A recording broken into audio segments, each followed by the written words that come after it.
ஒரு ஆசிரியரோட மனமும் உடலும் நல்லா இருந்தாதான் அந்த கல்வியானது சிறக்கும்னு கலைஞர் அவர்கள் சொல்லியிருக்காங்க. இப்போ ஆசிரியர்களுடைய மனமும் உடலும் வேதனையில தான் இருக்கு. வாக்குறுதி எண் 311 சம ஊதியம் சம வேலை. இந்த வாக்குறுதியை கவர்மெண்ட் நிறைவேற்றணும்னு ப்ரொட்டஸ்ட் பண்ணிட்டு இருக்காங்க ஆசிரியர்கள்.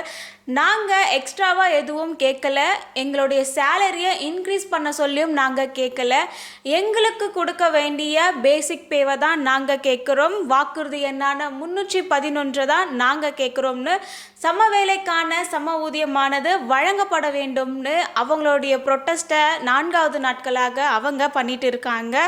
அதை பற்றி இந்த வீடியோவில் டீட்டெயிலாக பார்த்து தெரிஞ்சுக்கலாம். இந்த மாதிரியான அப்டேட்ஸை பற்றி நீங்கள் தெரிஞ்சுக்கணும்னா சுகன்யா தி ஜேர்னலிஸ்ட் சேனலை சப்ஸ்கிரைப் பண்ணி வச்சுக்கோங்க. வணக்கம் and welcome back to Sukanya the journalist. வெல்லும் தமிழ் பெண்கள்ன்ற விழாமே நடத்திட்டு இருக்காங்க. அந்த வெல்லும் தமிழ் பெண்கள் கேட்டகரியில் ஆசிரியர்கள் வரலையா? இந்த ஆசிரியர்களுக்கான சம வேலை சம ஊதியம் இந்த ஒரு கோரிக்கையானது பல நாட்களாக அவங்க வச்சிட்டு இருக்காங்க. பல நாட்கள்னு சொல்றதை தாண்டி 16 வருடங்களாக இந்த ஒரு கோரிக்கையானது அவங்க சைட்லேருந்து வச்சிட்டு இருக்காங்க. கிட்டத்தட்ட 20,000 கிட்ட இடைநிலை ஆசிரியர்கள் இதன் மூலமாக பாதிக்கப்பட்டு இருக்காங்க. 1ஆம் வகுப்பு முதல் 5ஆம் வகுப்பு வரை பாடம் எடுக்கக்கூடிய ஆசிரியர்கள் இடைநிலை ஆசிரியர்களாக கருதப்படுறாங்க. இவங்களுடைய சேலரியானது குறைவாகவே இருக்கு. அதாவது 2009 அந்த ஆண்டிற்கு முன்னாடி வரைக்கும் ஜாயின் பண்ணவங்களுக்கான சேலரி வேற ஒரு சேலரியாகவும், 2009 ஜூன்ல ஜாயின் பண்ணவங்களுக்கான சேலரி குறைவாகவும் இருக்கு. ஒரே விதமான குவாலிஃபிகேஷன், ஒரே விதமான பாடம், இப்படி இருக்கும் பொழுது இவங்க 2 பேருக்குள்ள இருக்க சேலரி ரேஞ்ச் ஆனது வித்தியாசமாக இருக்கிறது. இந்திய அரசியலமைப்பு சட்டம்படி ஆண்களுக்கும் பெண்களுக்கும் சமமான ஊதியம் வழங்கப்பட வேண்டும்னு இருக்கு. அப்படி இருக்கும் பொழுது தகுதி வாய்ந்த ஆசிரியர்களுக்குமே ஒரு சில ஆசிரியர்களுக்கு சமமில்லாத குறைவான சேலரியானது வாங்கிட்டு இருக்காங்க. இதனால இந்த ஒரு ப்ரொட்டஸ்ட் ஆனது நடந்துட்டு இருக்கு. தமிழ்நாட்டில் 65,000க்கும் மேலே அரசு பள்ளி ஆசிரியர்கள் இருக்காங்க. இதில் 20,000 பேர் பாதிக்கப்பட்டிருக்காங்க இடைநிலை ஆசிரியர்கள். இவங்களுக்கான சேலரியானது குறைக்கப்பட்டிருக்கணும் அவங்க சைட்லேருந்து கோரிக்கையாக வச்சுருக்காங்க.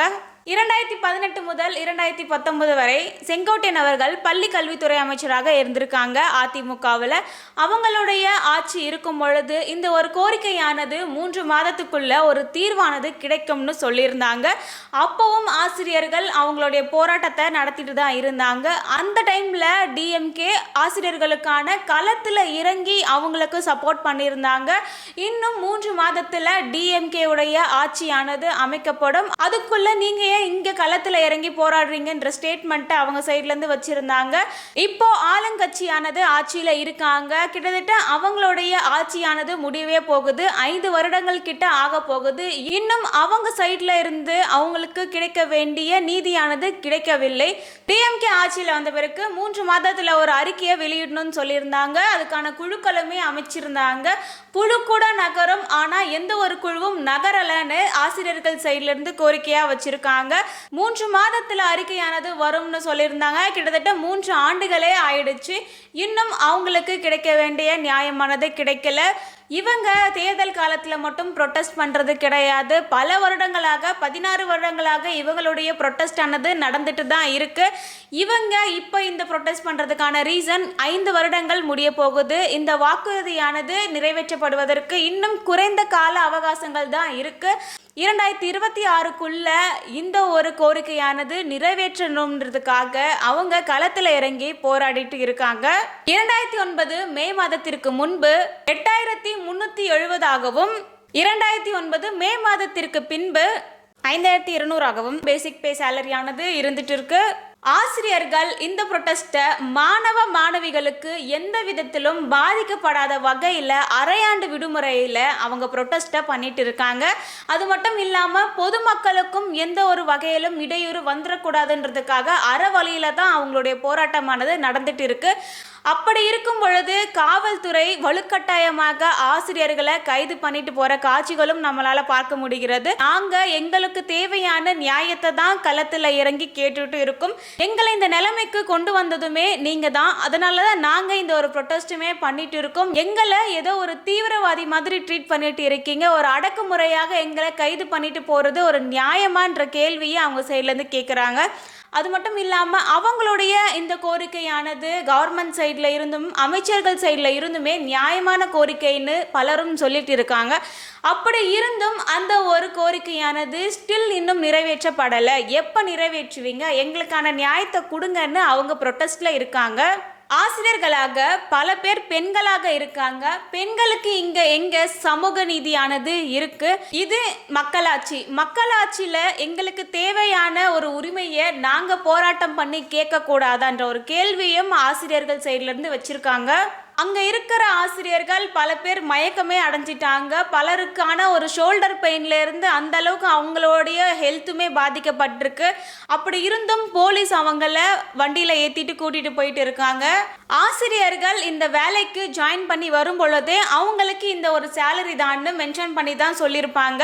பணி நியமன ஆணையில் வேறு ஒரு ஊதியமாகவும் அவங்களுக்கு கொடுக்கப்படுற ஊதியம் வேறு ஒரு ஊதியமாகவும் இருக்கு. அதாவது குறைவாக இருக்கு. சம ஊதியம் சம வேலைன்ற வாக்குறுதியானது என்ன ஆனதுன்னு அவங்க கேட்டுட்டு இருக்காங்க. அது மட்டும் இல்லாமல் நாங்கள் எல்லாருமே எங்களுடைய குவாலிஃபிகேஷன் எல்லாமே நாங்கள் முடிச்சுட்டு தான் வந்திருக்கோம். எல்லா எக்ஸாம்ஸும் நாங்கள் தேர்ச்சி பெற்றுட்டு தான் வந்திருக்கோம். டெட் எக்ஸாமை நாங்கள் முடிச்சிருக்கோம். அது மட்டும் இல்லாமல் ஒரு பணியில் ஜாயின் பண்ணோம்னா அதுக்கான பணி நியமன தேர்வு அதுலேயும் நாங்கள் தேர்ச்சி பெற்றுட்டு தான் வந்திருக்கோம்.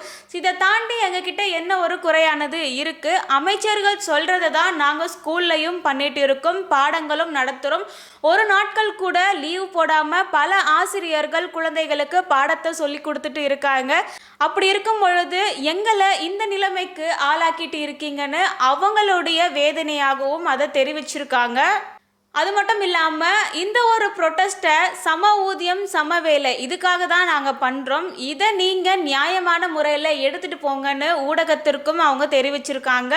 தமிழ்நாடு மட்டும்தான் இடைநிலை ஆசிரியர்களுக்கு குறைந்த ஊதியத்தை வழங்குகிறதுன்னு ஆசிரியர்கள் சொல்லியிருக்காங்க.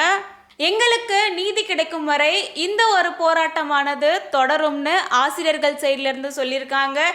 ஆசிரியர்கள் போராட ஒரு இடம் கூட கொடுக்க மாட்டாங்க. அது மட்டும் இல்லாமல் ஆசிரியர்கள் டிபிஏ வளாகத்தில் முதல் நாள் போராட்டம் பண்ணியிருந்தாங்க. சென்னை முதன்மை கல்வி அலுவலகத்திலையும் போராட்டம் நடத்தி இருந்தாங்க. மாவட்ட ஆட்சியர் அலுவலகத்திலையும் அவங்களுடைய போராட்டமானது நடந்துச்சு. இப்போ மெரினா கடற்கரையிலையும் அவங்களுடைய போராட்டமானது தொடர்ந்துட்டு தான் இருக்கு. இந்த போராட்டமானது தொடரும்னு ஆசிரியர்கள் சைட்ல இருந்து அவங்க சொல்லியிருக்காங்க. அமைச்சர்களை இங்கே வந்து பேச சொல்லுங்கன்னு ஆசிரியர்கள் சொல்லியிருக்காங்க. இதை பற்றி நீங்கள் என்ன நினைக்கிறீங்க? சமமான வேலை சமமான ஊதியம்னு ஆசிரியர்கள் அவங்களுடைய கோரிக்கையை வச்சுருக்காங்க. இது நியாயமான கோரிக்கைன்னு கவர்மெண்ட் சைடில் இருந்தும் சொல்லியிருக்காங்க. ஸ்டில் அவங்களுக்கான அந்த ஒரு சேலரியானது கிடைக்கலன்னு அவங்க வருத்தத்தை தெரிவிச்சிருக்காங்க. மாதா பிதா குரு தெய்வம்னு சொல்லுவாங்க. குருக்கு அப்புறம் தான் தெய்வத்தையே வைக்கிறாங்க. அப்படி இருக்க ஆசிரியர்களுடைய நிலைமையானது இன்னைக்கு கேள்விக்குறியா இருக்கு. கவர்மெண்ட் டீச்சர்ஸ் மட்டும் இல்லாமல் பிரைவேட்ல இருக்கக்கூடிய டீச்சர்ஸ் அவங்களுடைய சேலரியானது இன்னும் குறைவாக தான் இருக்கு. பல பிரைவேட் ஸ்கூல் டீச்சர்ஸ் அவங்களுடைய பேசிக் சேலரியே ரொம்ப குறைவான ஊதியத்தை தான் அவங்க வாங்கிட்டு இருக்காங்க. இங்கே இருக்கக்கூடிய ஒவ்வொருத்தரும் ஏதோ ஒரு வகையில் சாதித்து கொண்டே இருக்காங்கன்னா அதில் ஆசிரியரோட பங்கு மிக முக்கியமான பங்குன்னு சொல்லலாம். அவங்க இல்லாமல் ஒவ்வொரு மாணவ மாணவியரும் சாதிக்கவே முடியாது.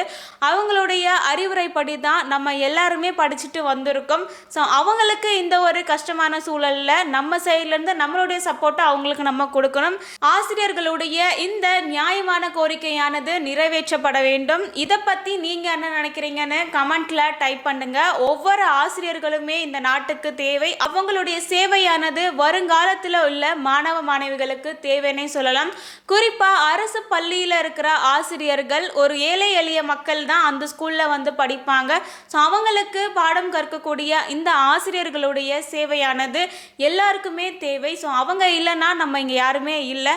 இந்த வீடியோ வீடியோவை உங்கள் ஆசிரியர் ஃப்ரெண்ட்ஸ் அண்ட் ஃபேமிலிக்கு ஷேர் பண்ணுங்கள். உங்களுடைய கருத்துக்களையும் கமெண்ட்டில் டைப் பண்ணுங்கள்.